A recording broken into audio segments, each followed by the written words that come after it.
రామస్వామి రామస్వామి ఆ దొంగ లెక్కల పుస్తకాలన్నీ దాచేసావా? దాచేశాను. ఏమైనా డౌట్ ఉందా? చిన్న డౌట్. డౌట్ లేదండి. ఆ శేఖర్ గారు స్పోహలోకి వచ్చాట, ఏం బయట పెడతాడో ఏమో. ఆ సంగతి తెలిసే మా తమ్ముడు రాజుగారిని ఆసుపత్రి దగ్గర కాపలా పెట్టానండి. ఏం భయం లేదు. ఏమైందిరా? ఏమిటి? ఆ శేఖర్ గారు మన మార్కెట్ లో గొడవ చేసిన బోసు గారిని పిలిపించి ఆడికి ఏదో చెప్పి చచ్చిపోయాడు సార్. శోభనాద్రి, ఆ బోసుగాడు ఎక్కడున్నా సరే. ఏం బసవప్ప, దైవనామ స్మరణలాగా ఈ మధ్య నిత్యం నా నామస్మరణ ఎక్కువైనట్లుంది నీకు? బోసు, ఒంట్లో ఉడుకురట్టం ఉంది కదా అని ఉత్సాహంతో ఉరకలు వేస్తే ఊపిరిపోయే ప్రమాదం జాగ్రత్త. ఎంతమందిని చంపుతావు? నేనెవరిని చంపలేదు. పోనీ చంపించావా? చంపించను లేదు. ఇప్పుడే చంపుకున్నావు నీ అంతరాత్మని. బసవప్ప, మనిషి డబ్బు సంపాదించొచ్చు, అధికారం సంపాదించొచ్చు, ఐశ్వర్యము సంపాదించొచ్చు. కానీ ఆ సంపాదనకు ఉపయోగించవలసింది తన స్వేదాన్ని కానీ ఎదుటివాడి శవాన్ని కాదు. ఏ రైతుల మూలంగా కొన్ని కోట్ల రూపాయల ఆదాయాన్ని నీ ఫ్యాక్టరీ నీకు తెచ్చి పెడుతుందో ఆ రైతులకే నువ్వు ద్రోహం చేస్తున్నావు. రైతులకు ఇవ్వవలసిన డబ్బుని వడ్డీకి తిప్పుతూ దొంగ లెక్కలు రాస్తున్నావు. వారం రోజుల్లోగా రైతులకు ఇవ్వవలసిన 50 లక్షల రూపాయల బట్వాడా జరిగిపోవాలి. లేకపోతే మార్కెట్ లాగే నువ్వు నీ ఫ్యాక్టరీ కూడా మూసుకోవాల్సి వస్తుంది. శోభనాద్రి, ఆ కొండయ్య గారిని పిలిచి వీణ్ణి కూడా లారీ చక్రాలకి బలేసేయమని చెప్పు. ఆడు చేయడండి. ఎందుకని? ఆడు కూతురు బోసుగాడు లవ్ ఆడుకుంటున్నారంట. పెళ్లి కూడా చేసుకోవచ్చంట. అయ్యా, ఈ గడుగ్గా కొండకు అల్లుడు అయితే ఈ లెక్కలు ఏముంది గానీ తమ గత జీవితం తాలూకు కూడుకలు తీసివేతలు అల్లుడికి చెప్పాడు అనుకోండి, అప్పుడు ఫ్యాక్టరీతో పాటు తమ లైఫ్ కూడా మూతపడిపోతుందని డౌట్ అండి. అబ్బా రామస్వామి, నీ డౌట్లతో నా గుండెలో అవుట్లు పెంచగా చేతనైతే ఏదైనా పరిష్కార మార్గం చెప్పు. అయ్యా, ఆ కొండయ్య గారు కూతురు మన మనుషుల్లో ఒకరికి ఇచ్చి పెళ్లి చేసామనుకోండి, అప్పుడు ఆ కొండయ్య గారు మన వైపు స్ట్రాంగ్ గా పడి ఉంటాడు. ఈ బోసుగాడు విరహగీతాలు పడుకుని వీక్ అయిపోతాడు. బాబు గారు, నా తమ్ముడు ఎప్పటి నుంచో కొండయ్య గారి కూతురుని చేసుకోవాలని ముచ్చట పడుతున్నాడు. వీడికి ఇచ్చి చేయండి. శభాష్, అందం తక్కువైన అవసరానికి బాగా ఉపయోగపడుతున్నావురా. తప్పుకో.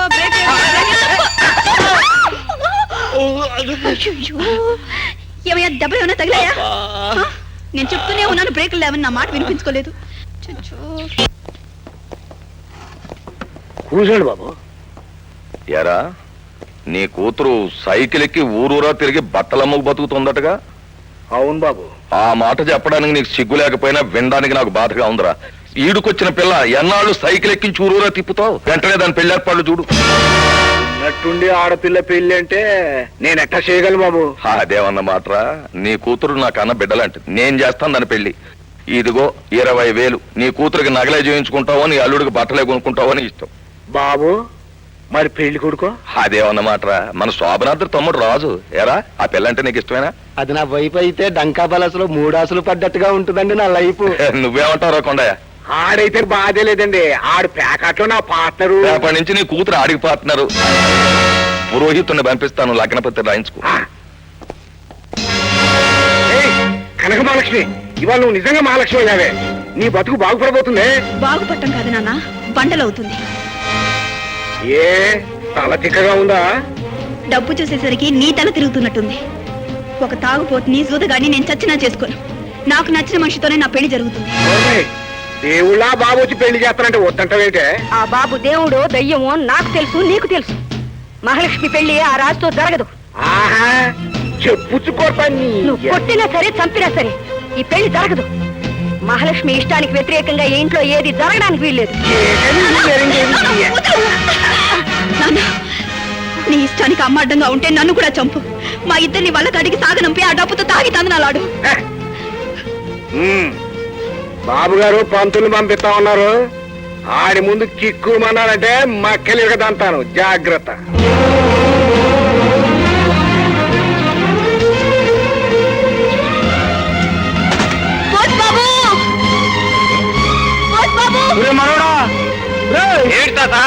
ఏంద్రా పిల్లట పెనుగాలు తగిలిన అరటి మొక్కలాగా అల్లాడిపోతా వస్తుంది. ఏమిటి లక్ష్మి, ఏం జరిగింది? చెప్పు లక్ష్మి, ఏం జరిగింది? మా నాన్న నాకు పెళ్లి చేయబోతున్నాడు.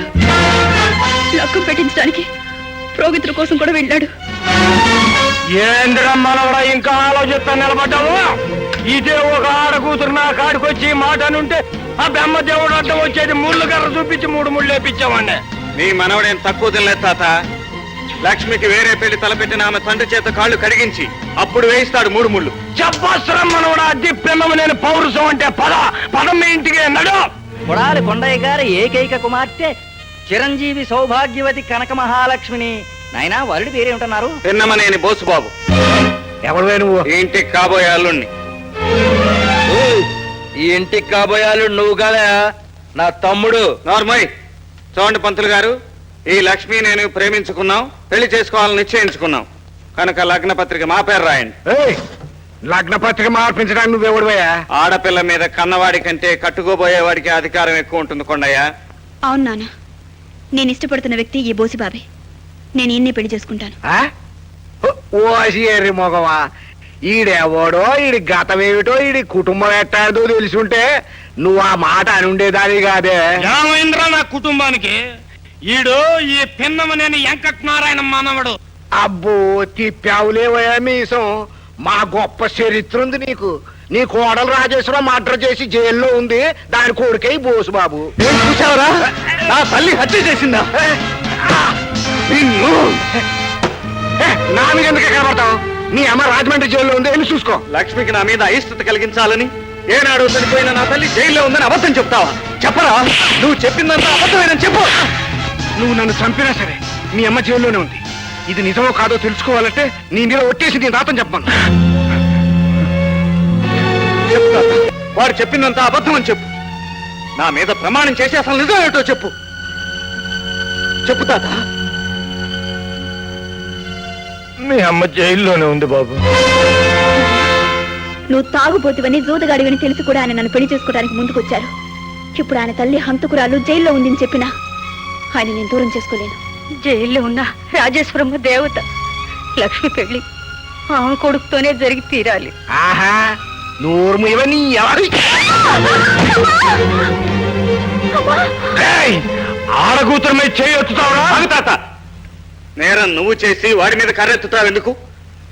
ఇన్నాళ్ళు తల్లిదండ్రులు లేని అనాథనని నన్ను ఎందుకు నమ్మించావు? బ్రతికి ఉన్న నా తల్లి చనిపోయిందని ఎందుకు అబద్ధం చెప్పావు? మీ అమ్మకిచ్చిన మాట కోసం నీతో నిజం చెప్పలేకపోయాను బాబు. 14 సంవత్సరాలుగా జైల్లో బతికి జనవరి 26న విడుదలవుతోంది. జనవరి 26 అంటే రేపే బాబు, రేపే. ఈ మూర్ఖుడు వేసిన అపనందకి విడుదలయ్యి వచ్చిన మీ అమ్మే సమాధానం చెప్తుంది. ఏమిటి, రేపు రాజేశ్వరి విడుదలవుతోందా? అవునండి. అది బ్రిడ్జ్ దాటి ఊళ్ళోకి రాకూడదు.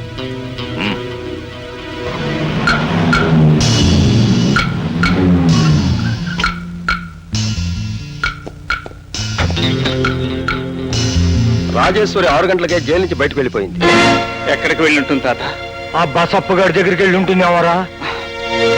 నా ప్రియమైన ఉద్యోగులారా, చెరకు రైతులారా, ఈ వేళ జనవరి 26.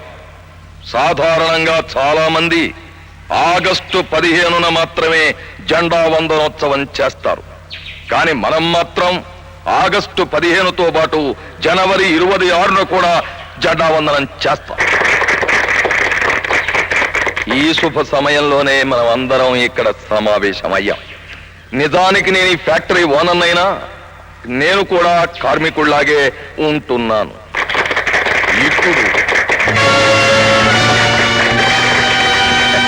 ఇప్పుడు జెండా వందనోత్సవం జరుగుతుంది.